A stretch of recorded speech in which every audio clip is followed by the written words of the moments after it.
Colours ಕನ್ನಡದಲ್ಲಿ ಪ್ರಸಾರವಾಗ್ತಾ ಇರುವ Bhagyalakshmi ಧಾರಾವಾಹಿಯಲ್ಲಿ twist ಮೇಲೆ ಟ್ವಿಸ್ಟ್ ನೀಡಲಾಗ್ತಾ ಇದೆ.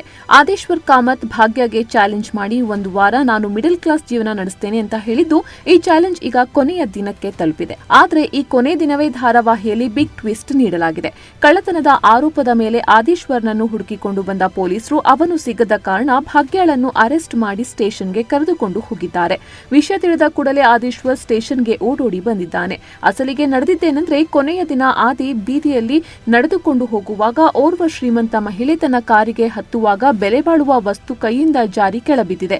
ಇದನ್ನು ಆದಿ ಗಮನಿಸ್ತಾನೆ. ಅವರ ಬಳಿ ಹೇಳೋಣ ಎನ್ನುವಷ್ಟರಲ್ಲಿ ಆ ಮಹಿಳೆ ಕಾರಿನಲ್ಲಿ ತೆರಳಿಯಾಗಿದೆ. ಆಗ ಆದಿ ಆ ವಸ್ತುವನ್ನು ತೆಗೆದುಕೊಂಡು ಕಾರಿನ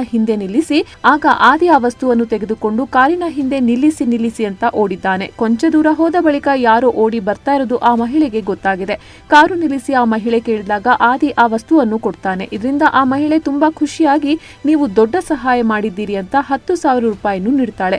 ಅದಕ್ಕೆ ಆದಿ, ಇದೆಲ್ಲ ಬೇಡ, ನಾನು ಅಷ್ಟು ದೊಡ್ಡ ಸಹಾಯ ಏನು ಮಾಡಿಲ್ಲ, ಜಸ್ಟ್ ಈ ವಸ್ತು ಬಿದ್ದಿತ್ತು, ಅದನ್ನು ತಂದುಕೊಟ್ಟೆ ಅಷ್ಟೇ ಎಂದಿದ್ದಾನೆ. ಆದ್ರೆ ಆ ಮಹಿಳೆ ಬಿಡದೆ ಇದನ್ನು ನೀವು ತೆಗೆದುಕೊಳ್ಳಲೇಬೇಕು ಅಂತ ಫೋರ್ಸ್ ಮಾಡಿ 10,000 ರೂಪಾಯಿ ಕೊಟ್ಟು ಹೋಗಿದ್ದಾಳೆ. ಇದಾಗಿ ಕೆಲ ಸಮಯದ ಬಳಿಕ ಆ ಮಹಿಳೆ ಸ್ಟೇಷನ್ಗೆ ಹೋಗಿ ನನ್ನ ಡೈಮಂಡ್ ನೆಕ್ಲೆಸ್ ಕಾಣಿಸ್ತಾ ಇಲ್ಲ, ಓರ್ವ ಕದ್ದಿದ್ದಾನೆ ಅಂತ ದೂರು ನೀಡಿದ್ದಾಳೆ.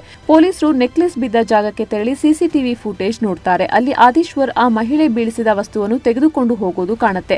ಅಸಲಿಗೆ ಆದಿ ಆ ವಸ್ತುವನ್ನು ತೆಗೆದುಕೊಂಡು ಹೋಗಿ ಆ ಮಹಿಳೆಗೆ ನೀಡಿರ್ತಾನೆ. ಆದರೆ ಸಿಸಿಟಿವಿಯಲ್ಲಿ ಆದಿಯನ್ನು ನೋಡಿದ ತಕ್ಷಣ ಆ ಮಹಿಳೆ, ಈತನೇ ಸರ್ ನನ್ನ ನೆಕ್ಲೆಸ್ ಕದ್ದಿದ್ದು, ಆತ ಅದನ್ನು ನನಗೆ ಪುನಃ ಕೊಡುವ ಮೊದಲು ಅದರಲ್ಲಿರುವ ನೆಕ್ಲೆಸ್ ಅನ್ನು ಕದ್ದು ಖಾಲಿ ಬಾಕ್ಸ್ ಕೊಟ್ಟಿದ್ದಾನೆ ಎಂದಿದ್ದಾಳೆ. ಪೊಲೀಸರು ಆದಿಯ ಫೋಟೋ ತೆಗೆದುಕೊಂಡು ಗಲ್ಲಿಯಲ್ಲಿ ವಿಚಾರಿಸಿದ್ದಾರೆ. ಕೊನೆಗೆ ಓರ್ವ ವ್ಯಕ್ತಿ, ನಾನು ಇವರನ್ನು ಭಾಗ್ಯಕ್ಕನ ಮನೆಯಲ್ಲಿ ನೋಡಿದ್ದೇನೆ, ಅವರ ಮನೆ ಇಲ್ಲಿಯೇ ಇದೆ ಅಂತ ತೋರಿಸಿದ್ದಾನೆ. ಪೊಲೀಸರು ಭಾಗ್ಯ ಮನೆಗೆ ತೆರಳಿ ಆದಿಯನ್ನು ವಿಚಾರಿಸಿದ್ದಾರೆ. ಅಲ್ಲದೆ ಆತ ಕಳ್ಳ ಅಂತ ಹೇಳಿದ್ದಾರೆ. ಇದನ್ನ ಕೇಳಿ ಭಾಗ್ಯ ಮನೆಯವರಿಗೆ ಶಾಕ್ ಆಗಿದೆ. ಆದಿ ಈಗ ಆಫೀಸ್ ಹೋಗಿದ್ದಾನೆ, ಆದರೆ ಆತ ಕಳ್ಳ ಅಲ್ಲ, ತುಂಬಾ ಒಳ್ಳೆಯ ವ್ಯಕ್ತಿ ಅಂತ ಹೇಳಿದ್ದಾರೆ. ಇದನ್ನು ಕೇಳೋದಕ್ಕೆ ಪೊಲೀಸರು ತಯಾರಿಲ್ಲ. ಈ ಮನೆಯವರಲ್ಲಿ ಒಬ್ಬರನ್ನು ಸ್ಟೇಷನ್ಗೆ ಕರೆದುಕೊಂಡು ಹೋಗೋಣ, ಆಗ ಆತನೇ ಸ್ಟೇಷನ್ಗೆ ಬರ್ತಾನೆ ಅಂತ ಹೇಳಿ ಪೊಲೀಸರು ಭಾಗ್ಯಳನ್ನು ಕರೆದುಕೊಂಡು ಹೋಗಿದ್ದಾರೆ. ಕುಸುಮ ತಕ್ಷಣವೇ ಆದೇಶ್ವರ್ಗೆ ಕಾಲ್ ಮಾಡಿ ವಿಷಯ ಮುಟ್ಟಿಸಿದ್ದಾಳೆ. ಆದಿ ನೇರವಾಗಿ ಸ್ಟೇಷನ್ಗೆ ಬಂದಿದ್ದಾನೆ. ಆದಿಯನ್ನು ನೋಡಿದ ತಕ್ಷಣ ಪೊಲೀಸ್ ಅಧಿಕಾರಿ ಕೀಳಾಗಿ ಮಾತನಾಡೋದಕ್ಕೆ ಶುರು ಮಾಡ್ತಾನೆ. ಇವಳನ್ನು ಕರೆದುಕೊಂಡು ಬಂದ್ರೆ ಇವನು ಬರ್ತಾನೆ ಅಂತ ನಾನು ಹೇಳಿದ್ದೆ ಅಲ್ವಾ, ಅದು ನಿಜ ಆಯ್ತು, ನೀವಿಬ್ರು ಸೇರಿ ನೆಕ್ಲೆಸ್ ಕದ್ದಿದ್ದೀರಾ, ನಿಮ್ಮದು ಗ್ಯಾಂಗ್ ಇದೆ ಅಂತ ಹೇಳಿದ್ದಾರೆ.